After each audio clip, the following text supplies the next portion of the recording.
Pleasant morning, my dear students.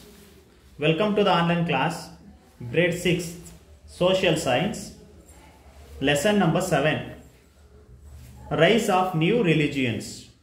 Open the page number 98. In the introduction, they have given about 2500 years ago, many new philosophies came into existence that were different from Vedic philosophy. Gautama Buddha and Mahavira were the harbingers of philosophies. Their life and preachings are discussed here. So in this chapter we are going to study about rise of new religions. So it means new religions here. Mainly we are going to discuss about Jainism and Buddhism. Okay, so these are called new religions. Why they have came into existence? So in the competencies they are given to understand the causes for the rise of new religions. And also we learn about the biographies of Buddhism, Buddha and Mahavira. And also we understand their teachings. And we also understand about appreciate the tradition of republics which were present 2500 years ago. Okay, today we are going to study about Buddhism. So the founder of Buddhism is Gautama Buddha. Okay, Gautama. And now let us understand the reason for the rise of new religions. Why did the new religions emerge? You know that during the Vedic period, rituals like yajna and yaga needed animal sacrifice.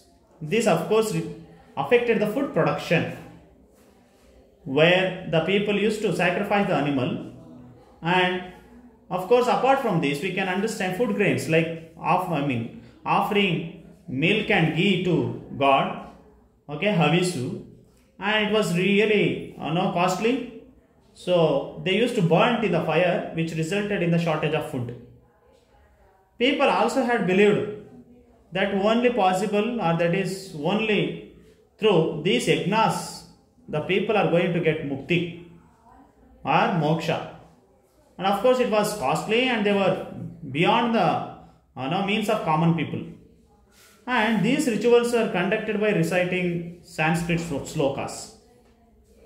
And of course sometimes the people could not understand this language, and people were in expectation of a simple path of liberation that explained in their own language. So due to this, what happened? Varna system, social disintegration set. This led to the social discrimination. The priestly class, especially of that time, Brahmins had many luxurious life, and meanwhile the Kshatriyas started becoming powerful. This resulted the republics of emerged, where the indifference came between Brahmins and Kshatriyas. About 2600 years, due to all these reasons, there were 62 new religions came into prominence, and Buddhism and Jainism are important among them. So that's what we are going to discuss about these two important religions that were founded by Gautama Buddha and Mahavira. Okay, so that was about the Buddhism. Now if we understand about the Buddhism, this religion was founded by Gautama Buddha was Buddhism. So the founder of Buddhism was Gautama Buddha. Okay, about 2500 years ago this religion was found. And the Buddha's life, if we take, Gautama Buddha was born in Lumbini near Kapilavastu of Nepal. So that was the birthplace of Gautama Buddha. Okay, Kapilavastu of Nepal, near Lumbini near Kapilavastu of Nepal. His childhood name was Siddhartha. Okay, his childhood name was Siddhartha. His father was Shuddhodana and his mother was Maya Devi. His wife was Yashodhara, and he also got a son, Rahul.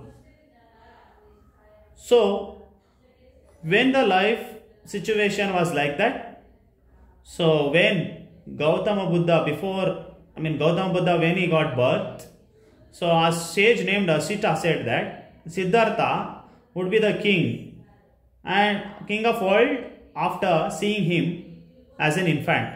So this sage predicted that he will become a king, and he also predicted that he would become a sage. Okay, and he will definitely now he will get rid of misery of the world. And hearing these words, King Shuddhodana worried, and of course he doesn't want time. Of course, he brought him with the luxury and insulated him from miseries of the world. Still, Siddhartha remained unhappy. What happened? So he used to stay within inside the palace. He never knew about the outside world. So Shuddhodana was his father, who really made him to have a comfortable life, and where he never knew about the pain and suffering and what is outside. So nothing he knew about it. But still Siddhartha remained unhappy. Once while roaming in the city, what happened? He met the four important incident he has met when he went for walk, while he was walking. So there he met a sick man, a old man, and funeral procession, and a sage.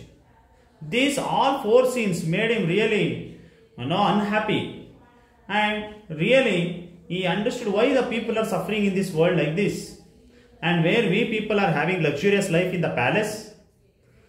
And he started to question himself, and he also understood that this worldly life is main reason for the cause of sorrow. So in search of happiness, he decided to renounce from this worldly things. So on night, Siddhartha left his family and palace without informing anyone. He sought a guidance from many sages and the way of removing sorrow. Still he could not find any answer from about the root of sorrow. Finally, he went to forest. He sat under a peepal tree in Gaya of Bihar and meditated for many days. He became enlightened there and became Buddha. Buddha means one who knows. Okay, enlightened one. This place is known as Bodh Gaya. Okay, he was enlightened. He sat under the tree and he really experienced the voice of God, and he became Buddha. So Buddha preached his thoughts to 5 disciples, and of course, so he started to teach his first time Sarnath near Varanasi. It is there present in Uttar Pradesh for the first time. This incident is known as Dharmachakra Parivartana. It means that was the first time when he preached at Sarnath. That incident is known as Dharmachakra Parivartana. Later he travelled around Bihar and other places about 40 years and preached his thoughts. Slowly the fame of Buddha spread around. Many kings respected him. Finally Buddha passed away at the age, at Kushinagar of Bihar. And what was his main teaching? Okay, what was his main teaching? The aim of Buddha teaching was to attain knowledge by practicing purity in life and thought. He called this dharma. So his main teachings were the world is full of sorrow. First teaching was the world is full of sorrow. It means the entire world is suffering with sorrow, filled with sorrow. So what is the reason for this? Desire is the reason for the suffering or sorrow. Whoever desire attains nirvana. Whoever will, who will come out of this desire, they will only get the mukti. So that was the main teaching of a Buddha. Okay, so first point is desire causes suffering. If we leave sorrow, if we leave desire, we can be happy. So that was the simple teaching of Buddha. And he also told that eightfold path is very important to attain mukti or salvation.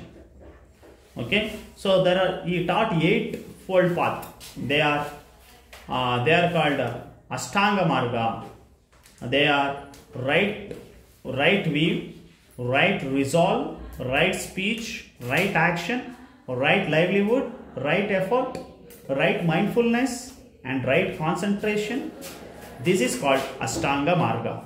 So this eightfold path also very important for the human to attain salvation.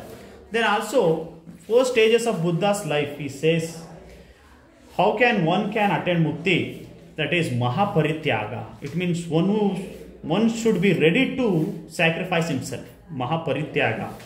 And Dhanodaya, getting knowledge. And Dharmachakra Parivartana. Dharmachakra Parivartana means they have to preach whatever they experience in their life. And Mahaparivartana. So these are some of the basic teaching of Buddha, are known as 4 noble truths. He taught 4 noble truths, eightfold path. And he says that the world is full of sorrow. Desire is the root of sorrow. Conquering desire is the way out of sorrow. Ashtanga Marga really helpful to come out of this sorrow. Siddhartha is also called Buddha and Tathagata and Shakyamuni. So these are some of the other names. Now apart from this Buddha, he also asked his disciples not to consume liquor, practice violence, engage in corruption. Should not engage in corruption, and one should come out of untruthfulness. Okay, and like this, his teaching also very effective. And he taught in simple language or common language is called Pali, so that the people could understand the language and ethics of the religion. Okay, so all his teachings were collected like holy books of Buddhism. They are called Tripitakas. We can say Tripitakas. So the 3 important Tripitakas are Vinaya Pitaka, Sutta Pitaka and Abhidhamma Pitaka. So like how holy books are there in other religions, Quran, Bible and Bhagavad Gita. So these Pitakas, Tripitakas are important religion book of Buddhism. So there are other views says that which river dispute made Siddhartha to leave his palace. There was a dispute over river water sharing between Siddhartha's state and another state. Okay, Siddhartha opposed by his people who were on the verge of war. Okay, there are some other opinion, okay, about Siddhartha. But whatever it may be, another story also is one of the important story about Buddhism, that is about Kisa Gotami. Kisa Gotami is one of the good story where there are many stories related to Buddhism. Okay, one such story is of Kisa Gotami. Kisa Gotami, she has lost her only child. She had only one child, and was roaming around the streets carrying her dead child in her arms. On seeing this sorry plight, a person took her to Buddha. She wanted her dead child alive. Buddha said, I will certainly make your child alive again, but I need mustard seed from a house that has no death in it to do that. So Kisa Gotami was very happy and went around to find mustard seed from one house to another house that has no death, but every house had a death in it. One or the other had died.